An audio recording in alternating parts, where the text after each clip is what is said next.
Hello friends, welcome back to my channel fire technology. और आज हम बात करेंगे कन्फाइंड स्पेस के बारे में, जो बहुत ही इंपॉर्टेंट टॉपिक है as per safety point of view.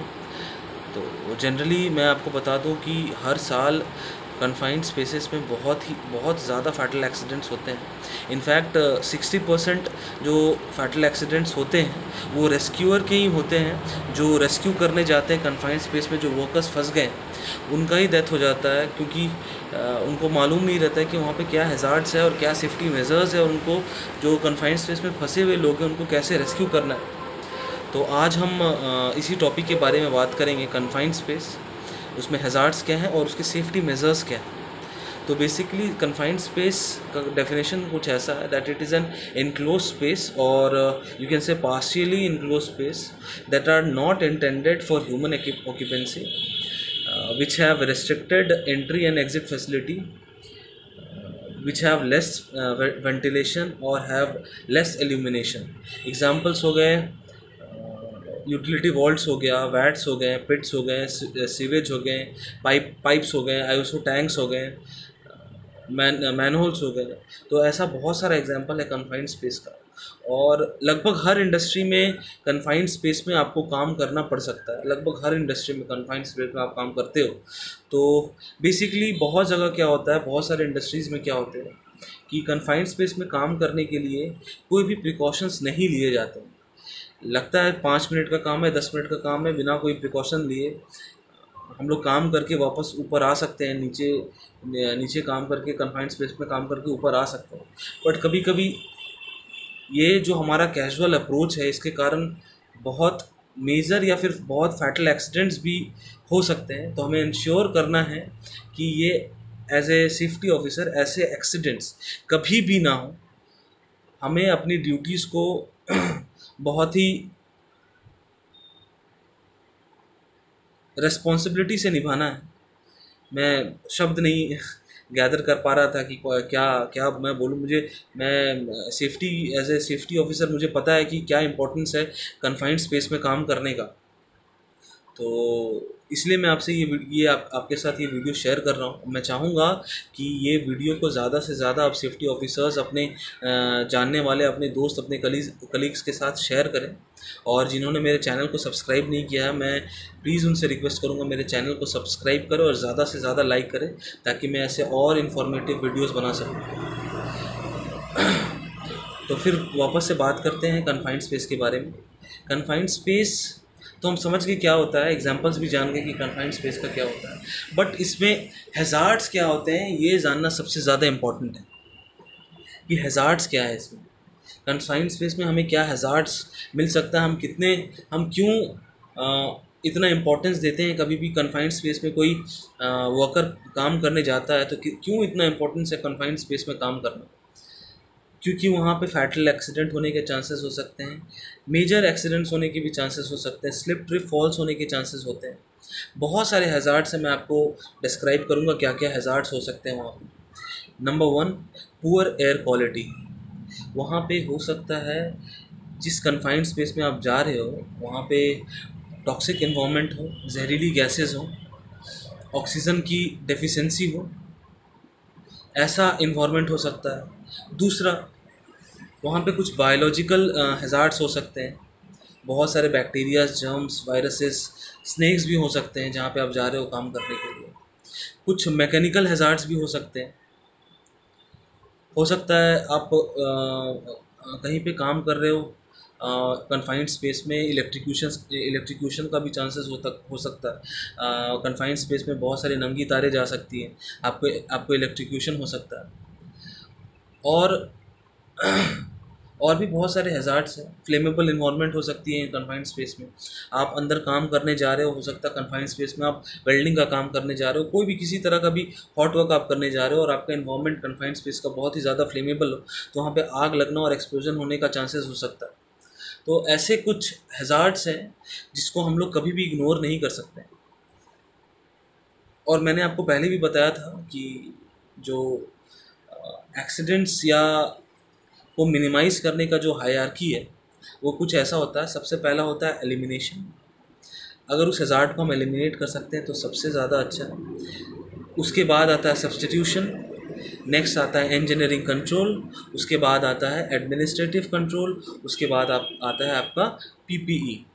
Elimination मतलब हैज़ार्ड को ही एलिमिनेट करना। दूसरा होता है सब्सटीट्यूशन, अगर उस काम को अगर हम दूसरे काम से रिप्लेस कर सकें उसको हम लोग सब्सटीट्यूशन कहते हैं। इंजीनियरिंग कंट्रोल्स में बहुत सारे इंजीनियरिंग टेक्निक्स हैं, उसका इस्तेमाल करके हम लोग हैज़ार्ड को एलिमिनेट करते हैं या फिर कम करते हैं। चौथा है आपका एडमिनिस्ट्रेटिव कंट्रोल।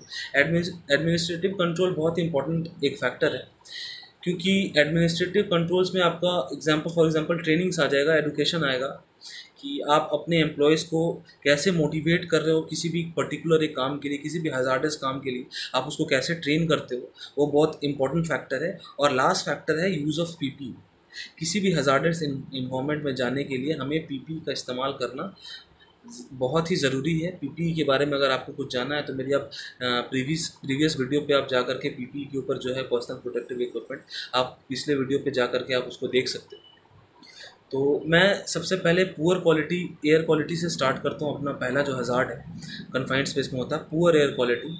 उसमें या तो आपका ऑक्सीजन डेफिसिट इन्वायरमेंट हो सकता है या फिर टॉक्सिक इन्वायरमेंट हो सकता है।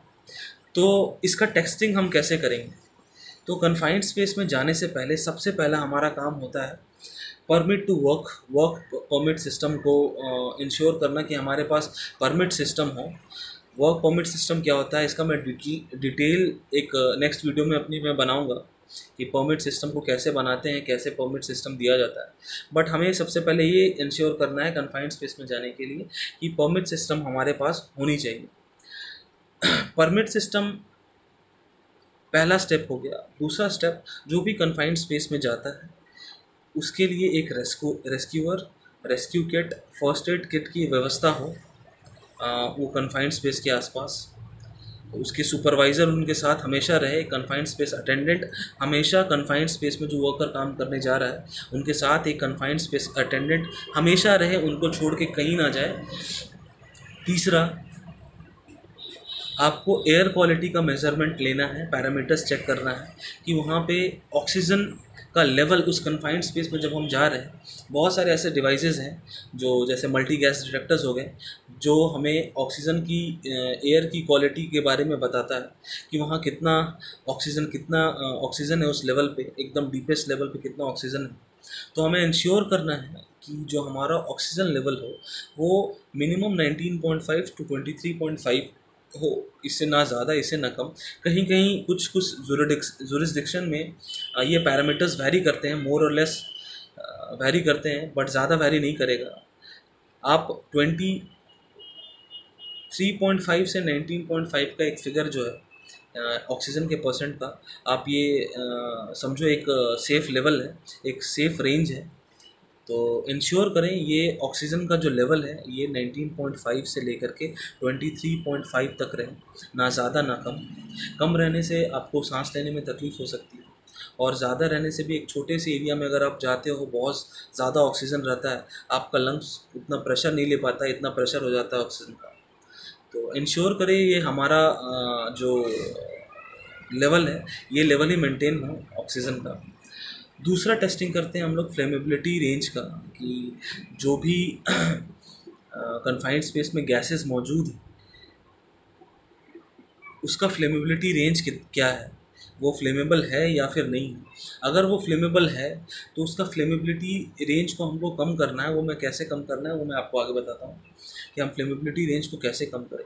तीसरा, कि जो भी टॉक्सिक गैसेस प्रेजेंट है हमारे कन्फाइंड स्पेस में, तो उसका कितना पीपीएम है, वहाँ पे कितना परसेंटेज ऑफ टॉक्सिक गैसेस है, कितने पीपीएम टॉक्सिक गैसेस है, वो एक सेफ पैरामीटर के अंदर है कि नहीं। हमेशा इंश्योर करना है कि 10 पीपीएम से हमेशा मेरा टॉक्सिक लेवल का गैसेस कम हो, उससे ज़्यादा नहीं होना चाहिए। उसको एक सेफ लिमिट माना जाता है। डिपेंड करता है, वेरी करता है जुरिस्डिक्शन के ऊपर कि आप सेफ लेवल ऑफ लिमिट कितना आप लेकर के चलते हो। जनरली 10 ppm के कम होना चाहिए, या फ्लेमेबिलिटी लिमिट या आपका टॉक्सिक गैसेस का लिमिट। तो ये तीन चीज़ें, ऑक्सीजन लेवल, फ्लेमेबिलिटी रेंज और टॉक्सिक गैसेस का रेंज, ये हमको इंश्योर करना है ज़रूर हमारे सेफ पैरामीटर्स के अंदर हो। नेक्स्ट है हमारा जो हज़ार्ड, वो है आपका बायोलॉजिकल हज़ार्ड्स। बायोलॉजिकल हज़ार्ड्स में बहुत सारे वायरसेस बैक्टीरियाज हो सकते हैं। तो इसको एलिमिनेट करने के लिए एक ही चांसेस है, इसको आप एलिमिनेट बहुत कर सकते हो, बट बहुत ही कम चांसेस होता है इनको एलिमिनेट करने का। तो सबसे बेटर ऑप्शन है यहाँ पे पीपीई पहनना। इरिस्पेक्टिव कोई भी हज़ार्ड हो, मैं बार बार बोलता हूँ कि आप पीपीई लेकर के ही कहीं भी काम करो, आपके पर्सनल प्रोटेक्टिव इक्विपमेंट के साथ काम करो। तो बायोलॉजिकल हैज़ार्ड का प्रिवेंट आप कर सकते हो पीपीई से। नेक्स्ट है मैकेनिकल हैज़ार्ड्स, जहाँ पे कभी हो सकता है मैकेनिकल हैज़ार्ड्स में आप अंदर काम कर रहे हो कन्फाइंड स्पेस में बहुत सारे टूल्स टैकल्स के साथ, तो उससे आपको इंजरी हो सकती है। तो कभी भी कन्फाइंड स्पेस में हमें हमेशा सतर्कता से काम करना है, कॉन्शियस माइंड से काम करना है कि जो भी मशीन पावर टूल से हम काम कर रहे हैं वो प्रॉपरली गार्डेड हो, प्रॉपरली हमारा हम मेंटली फिट हो उसको यूज़ करने के लिए, फिजिकली फिट हो उसको यूज़ करने के लिए, तभी हम लोग यूज़ करें। मैकेनिकल हैज़ार्ड्स हो सकते हैं, हो सकता है आप केबल लाइन हो अंदर में, आप इलेक्ट्रिक्यूशन हो सके, तो उसके लिए प्रोटेक्टिव गियर्स पहन के हमको जाना है। हमारे हाथ में ग्लव्स होने चाहिए, शॉक रेजिस्टेंस ग्लव्स होने चाहिए, पैरों में सेफ्टी शूज़ या गमबूट्स होने चाहिए, प्रॉपर एप्रन होना चाहिए, हेलमेट हार्ड हैट्स होने चाहिए, सेफ्टी गॉगल्स होनी चाहिए। तो बहुत सारे ऐसे पर्सनल प्रोटेक्टिव इक्विपमेंट है जिसका हमें इस्तेमाल करना चाहिए कन्फाइंड स्पेस में जाने के लिए। और फ्लेमेबल गैसेस तो मैंने बता दिया कि उसको मॉनिटर करते रहना है। और कुछ हैज़ार्ड्स है, जैसे आप कन्फाइंड स्पेस में जा रहे हो, आप वहाँ पे स्लिप कर सकते हो, वहाँ पे बहुत सारे ऐसा इन्वायरमेंट हो सकता है जहाँ पे आप ट्रिप हो सकते हो और गिर सकते हो और आपको चोट आ सकती है। तो इंश्योर करना है आपका ग्रिप बहुत ही बढ़िया हो जब भी आप कन्फाइंड स्पेस में जा रहे हो। जो भी लैडर का आप इस्तेमाल कर रहे हो कन्फाइंड स्पेस में जाने के लिए, वो फॉर्मली टाइटेंड हो, आपका जो ग्रिप हो कन्फाइंड स्पेस में जाने के लिए वो बहुत ही अच्छा हो, ताकि आप स्लिप ना करें और आपको चोट ना लगे। तो ऐसा ऐसा ऐसे कुछ हैज़ार्ड्स है और ऐसे कुछ प्रिवेंटिव मेजर्स है जो हमें कन्फाइंड स्पेस में लेने होते हैं। अब मैं अब बात करूंगा, अगर आपका पुअर एयर क्वालिटी है कन्फाइंड स्पेस में, तो सबसे पहला हमारा स्टेप क्या होगा? सबसे पहले हमारा स्टेप होगा वेंटिलेशन का। पहले तो हमको नेचुरल वेंटिलेशन करना है। कम से कम अगर आप सपोज़ आप कोई मैनहोल में जा रहे हो, तो कम से कम मैनहोल के जो सीरीज़ में जिस मैनहोल पे आप जा रहे हो उसी सीरीज़ में कोई दूसरा मैनहोल हो या तीसरा मैनहोल हो, तो सबके ढक्कन को, सबके कवर को ओपन करना है, ताकि नेचुरल वेंटिलेशन हो, ताकि नेचुरल वेंटिलेशन हो। उसके बाद एक्सटर्नल वेंटिलेशन करना चाहिए, मैकेनिकल वेंटिलेशन का इस्तेमाल करना चाहिए, ताकि क्रॉस वेंटिलेशन और आसान हो जाए, एयर का मूवमेंट और हो, तो जो भी हमारे टॉक्सिक फ्यूम्स हो वो वेंटिलेट हो जाए, ओपन एटमॉस्फेयर में आ जाए, उनका पीपीएम कम हो जाए, हमारा टॉक्सिक लेवल कम हो जाए। उसके बाद अगर कोई फ्लेमेबल इन्वायरमेंट है तो हमको वहाँ पे पर्जिंग करने की ज़रूरत होती है। इनर्ट गैस की पर्जिंग करते हैं हम लोग, ताकि वो फ्लेमेबिलिटी रेंज कम हो जाए। उसके बाद फिर से हम ब्लोअर चला करके, क्योंकि इनर्ट गैस की पर्जिंग करने के बाद ऑक्सीजन लेवल भी वहाँ पे कम हो जाता है, क्योंकि वो ऑक्सीजन को भी डिस्प्लेस करता है। उसके बाद फिर से हम नेचुरल वेंटिलेशन और मैकेनिकल वेंटिलेशन करते हैं, ताकि वापस से एयर का मूवमेंट आए। उसके बाद ये सारा प्रोसेस करने के बाद फिर से हम दोबारा से टेस्ट करते हैं। ऐसा नहीं कि हमने ये सारा प्रोसेस कर लिया और नीचे कूद पड़े सारा प्रिकॉशंस लेने के बाद, ऐसा नहीं है। सारा प्रिकॉशंस लेने के बाद भी हम नीचे नहीं जाएंगे, हमें दोबारा से वो एयर क्वालिटी का टेस्टिंग करना है, ऑक्सीजन लेवल का मॉनिटरिंग करना है, उसके पैरामीटर्स को नोट करना है, अपने वर्क परमिट में उसको मेंशन करना है, फ्लेमेबिलिटी रेंज को अपने वर्क परमिट में मेंशन करना है, और हमारे टॉक्सिक लेवल के रेंज को भी वर्क परमिट में एंटर करना है। सारा पैरामीटर अगर हमारा ओके है, तब हम अपने प्रॉपर प्रोटेक्टिव इक्विपमेंट ले करके नीचे उतरते हैं। और ऐसा नहीं है कि हम कन्फाइंड स्पेस में नीचे आ गए और काम करना शुरू कर दिए थे तो वापस से वो हैज़ार्ड नहीं आ सकता है। कन्फाइंड स्पेस में इन्वायरमेंट हमेशा चेंज होते रहता है। तो इंश्योर करें कि प्रॉपर बार बार पीरियोडिक मॉनिटरिंग हो, और कभी भी आपको ऐसा डेंजर लगे, खतरा महसूस हो, तो आप वापस से ऊपर आ सकें। तो ऊपर आने के लिए मैं रेस्क्यू टेक्निक आपको बताता हूँ। जब भी हम कभी भी कन्फाइंड स्पेस में जाएं तो हमें ट्राइपॉड का इस्तेमाल करना है with a lifeline and a safety belt, और हमेशा इंश्योर करना है कि कन्फाइंड स्पेस अटेंडेंट मौजूद हो उस एरिया में विथ अ विसल और वॉकी टॉकी, ताकि in case of crisis, in case of distress call from worker, या फिर अगर उसको कुछ प्रॉब्लम लगता है कि हाँ मेरा वर्कर जो नीचे काम कर रहा है वो कुछ प्रॉब्लम में है, वो रिएक्ट नहीं कर रहा है, मुझे रिस्पॉन्स नहीं दे रहा है, तो अपने मदद के लिए किसी और को बुला सके, तो हमेशा हाथ में विसल या फिर कोई और कम्युनिकेशन जो डिवाइसेस है उसका इस्तेमाल कर सकते हैं। वॉकी टॉकी विसल्स बहुत ही कॉमन है। तो कन्फाइंड स्पेस अटेंडेंट का रहना बहुत ही ज़रूरी है, और वो भी ट्रेंड कन्फाइंड स्पेस अटेंडेंट होना चाहिए। ऐसा नहीं कि मुझे कन्फाइंड स्पेस में किसी को रेस्क्यू करना नहीं आता हो और मैंने किसी भी एक बंदे को कन्फाइंड स्पेस में as a confined space attendant खड़ा कर दिया, और जब समय आया और वो विदाउट खुद का प्रिकॉशन प्रिवेंटिव मेजर्स लिए वो नीचे चला गया और खुद ही किसी एक्सीडेंट का शिकार हो गया। तो ऐसा नहीं है, जो भी रेस्क्यू करने जाएंगे वो भी proper equipment, proper gas, proper respiratory gas लेकर के ही अपने वर्कर्स को रेस्क्यू करेंगे। क्योंकि ऐसा बहुत बार देखा गया है कि जो रेस्क्यू करने जा रहे हैं उनका भी डेथ हो गया है रेस्क्यू करने में। तो प्लीज़ इंश्योर करिए कि कन्फाइंड स्पेस पे जब भी हम लोग काम करें तो बहुत ही सतर्कता, बहुत ही कॉशियस से, बहुत ही सावधानी बरतते हुए काम करें। कभी भी कन्फाइंड स्पेस में काम करने के समय आप उसको लाइटली ना लें। मैं बार बार कहूँगा, बहुत सारे एक्सीडेंट्स मैंने देखे हैं, जो मैंने देखे हैं, मैंने पढ़े हैं, मैंने सुना है बहुत सारे एक्सीडेंट्स जो कन्फाइंड स्पेसेस में जाने के वक्त हुआ है।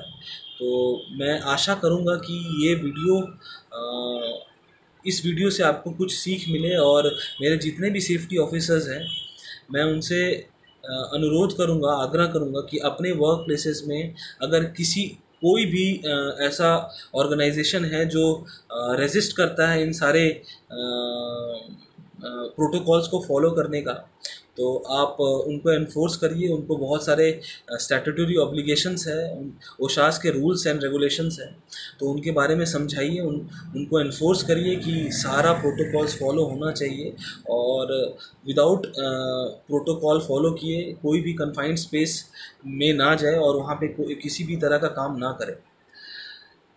तो यही मैसेज के साथ मैं ये अपना वीडियो ख़त्म करता हूँ। आशा करता हूँ कि ये मेरा वीडियो आप सभी को पसंद आया हो।